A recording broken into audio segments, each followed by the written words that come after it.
Bom dia, gente. Boa tarde, boa noite, boa madrugada também para quem estuda em determinados horários que todo mundo está dormindo. Bom, a proposta do vídeo de hoje é um resumo no que diz respeito aos pontos principais que tanto alunos, professores e pesquisadores às vezes erram assim no decorrer da sua escrita acadêmica. São erros que costumam aparecer em artigos, dissertações, teses, TCCs de graduação. Então a gente vai focar um pouco em alguns pontos da norma NBR 10520.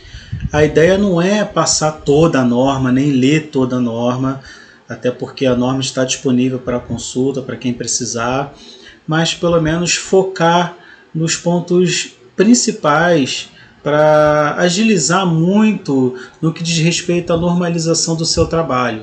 Então, evitar erros que comumente a gente encontra quando vai fazer uma leitura de um texto ou participa de uma banca, ou, enfim, documentos acadêmicos em gerais que se utilizam da norma da ABNT.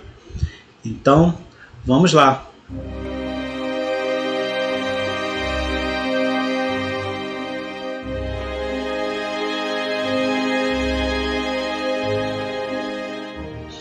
Bom, o primeiro ponto é lembrar que a norma de citações é intitulada NBR 10520, que é uma dúvida também que surge muito, no sentido de que o aluno às vezes procura, professor, qual é a norma da citação que a gente tem que utilizar, eu não sei qual é a norma, ou então as pesquisas no Google, entre outras plataformas, às vezes traz um manual, um documento que fala sobre citação, mas que não necessariamente é a norma da BNT.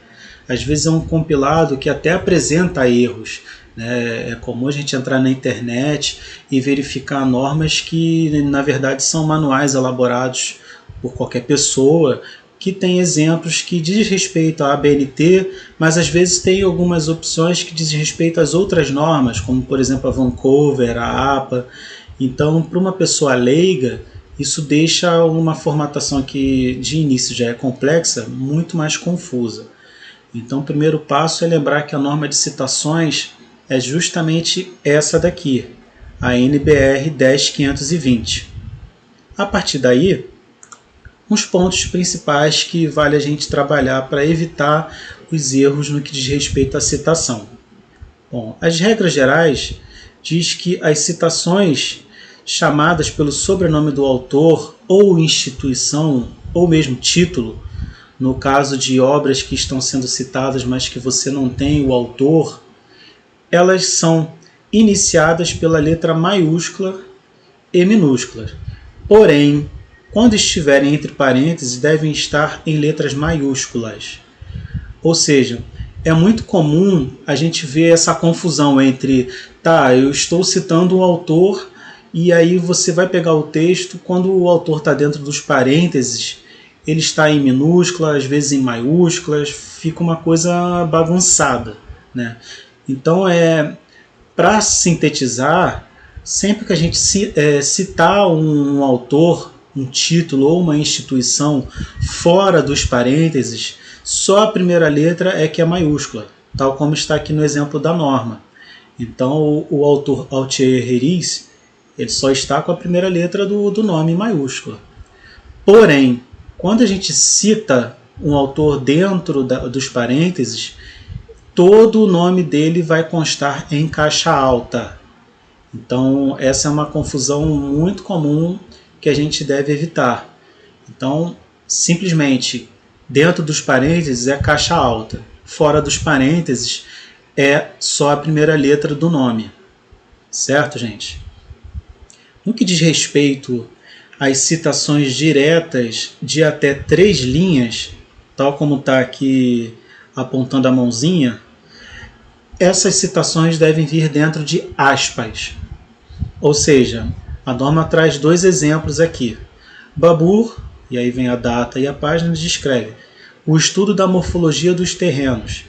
Percebam que é uma citação tirada da obra do autor. por isso que tem que constar em aspas, porque você está apresentando uma escrita que não é sua. Você está se utilizando de uma escrita de um autor. Então, para deixar claro para o leitor que esse trecho foi retirado de uma obra, ele tem que vir dentro de aspas. Porém, vale ressaltar, isso se aplica apenas a citações de até 3 linhas. Até 3 linhas. Quando a gente trabalha com uma citação direta com mais de 3 linhas, tal como consta aqui na norma, estas devem ser destacadas do texto com um recuo de 4 centímetros. Ou seja, é o exemplo que a gente está vendo aqui embaixo. É uma citação muito grande. Então, é uma citação que, para a gente compreender que ela foi retirada de uma obra, ela tem que ser destacada do texto. Ela vai ter esse recuo justamente para facilitar para o leitor que, tudo bem, esse pedaço grande que o pesquisador está se utilizando não é uma escrita própria, é uma citação. Agora percebam num detalhe muito comum de erro também. Quando a gente faz uma citação acima de 3 linhas, estas não vêm com aspas. Perceba que essa citação ela não tem aspas. Justamente porque o fato de ser uma citação grande e já ter o recuo, não há necessidade de aspas. Afinal de contas, a citação já está destacada, já está claro para o leitor que é uma parte do texto que foi retirada da obra ao qual você está citando. E o principal, gente, independente de ser menos de 3 linhas ou mais de 3 linhas, sempre que a gente citar uma obra e colocar um trecho direto dela, um trecho da obra, ela sempre tem que mencionar tanto a data quanto a página. É um erro muito comum que eu vejo, e independente de alunos e professores e até mesmo de profissionais da área de biblioteconomia, que às vezes fazem uma citação direta de um autor que coloca o nome do autor, até direito, se tiver dentro dos parênteses em caixa alta, põe a data, tudo direitinho, mas não coloca a página. E aí o leitor fica sem saber se de fato esse trecho faz parte da obra. Porque eu colocar, por exemplo, o Nichols 93, agiliza, com certeza. Mas isso é uma obra que passou por várias edições, revisões, atualizações. De repente, só a data não adianta, a gente não consegue localizar esse trecho. Então, colocando a página, isso facilita para o leitor compreender que a obra que você citou diz respeito a uma determinada edição. A gente consegue encontrar esse trecho. Além de agilizar, a gente não precisa ler a obra inteira para encontrar e verificar se de fato a pessoa citou aquele autor. Então isso tem que estar muito claro. Seja uma citação de menos de 3 linhas ou mais de 3 linhas, se elas forem citações diretas, deve constar o autor, a data e a paginação. Além disso, é normal que a gente se aproprie das citações da forma que fique mais palatável para o texto. Então tem algumas regrinhas aqui que são muito interessantes para a gente se utilizar. Claro, sem exagero. Né? A ideia é a gente pontuar algumas citações, não é abusar dessas regrinhas. Aqui na 5.4 da norma de citação, ela descreve que devem ser indicadas as supressões, interpolações, comentários, ênfase ou destaques do seguinte modo. Supressões é quando a gente utiliza esse colchete com 3 pontinhos. Elas são importantes quando a gente vai pegar uma citação de uma obra e não precisa dela inteira.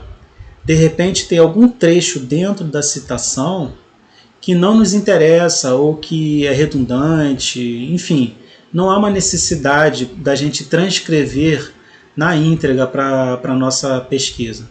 Então o que a gente vai fazer? A gente vai tirar esse determinado pedaço, por exemplo, esse trecho que eu estou dizendo aqui, e a gente vai substituir por colchetes e 3 pontinhos.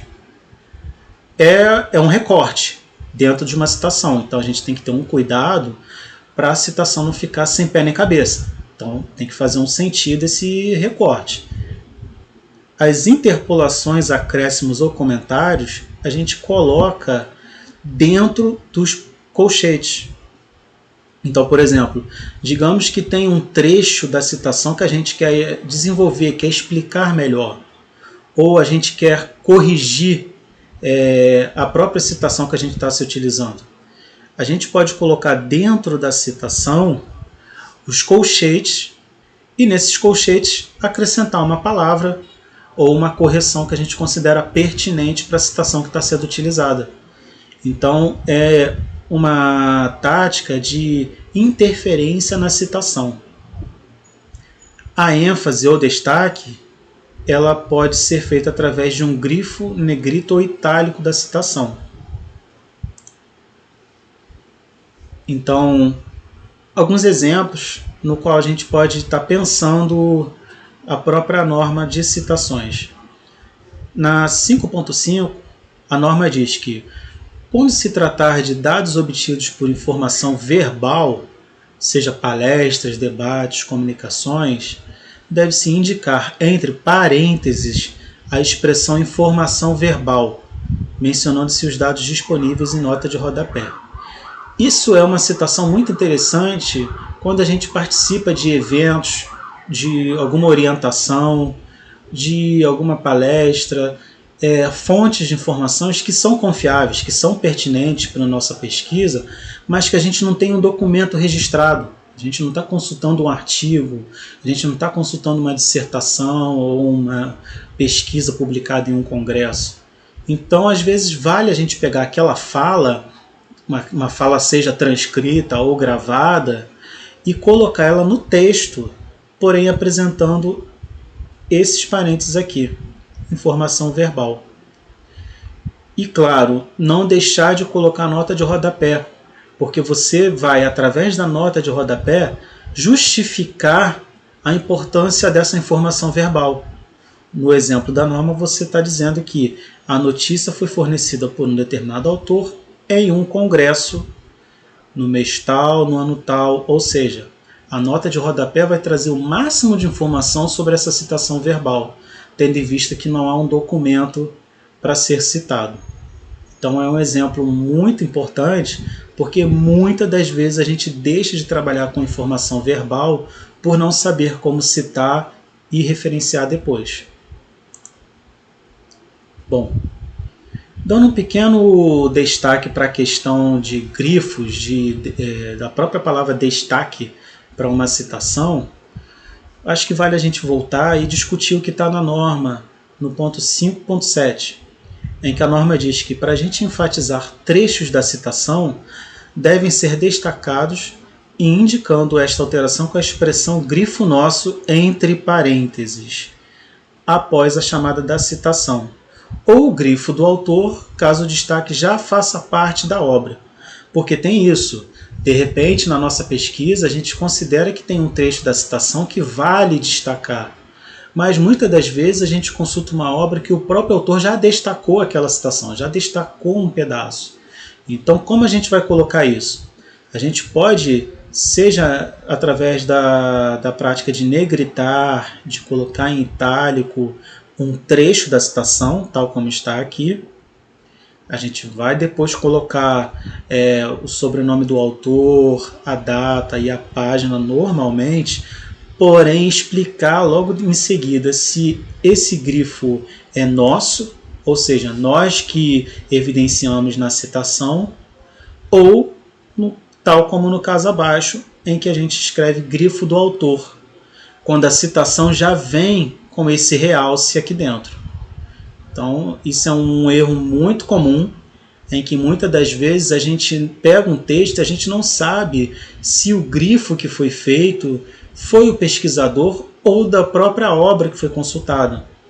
Isso fica sendo importante quando a gente tem que analisar o que está sendo enfatizado na pesquisa.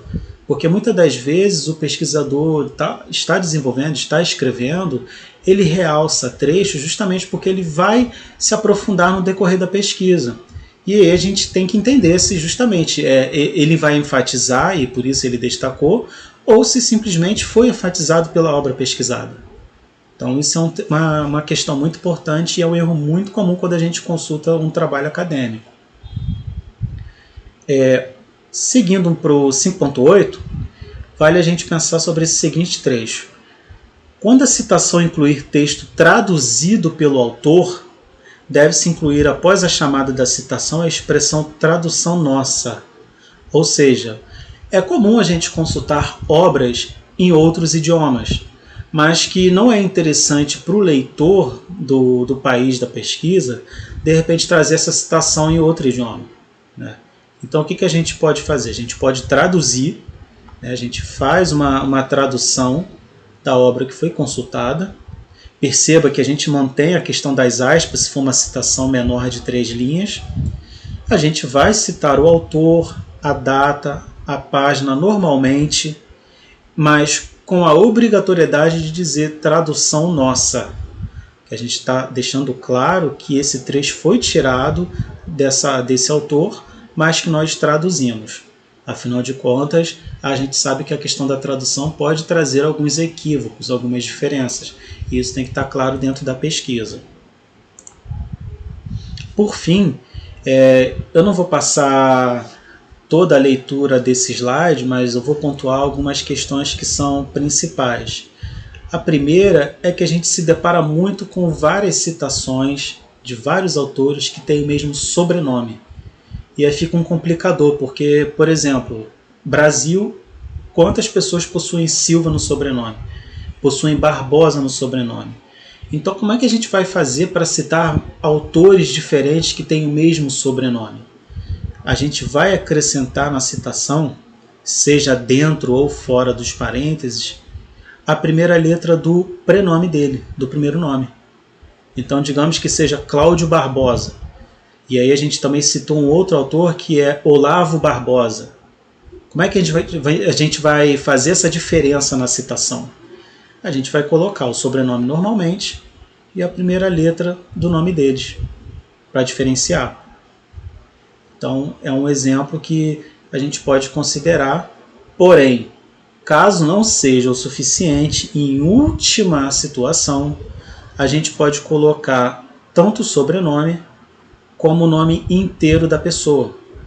Perceba, Cássio e Celso, ainda assim as iniciais são a letra C, não seria o suficiente para distinguir.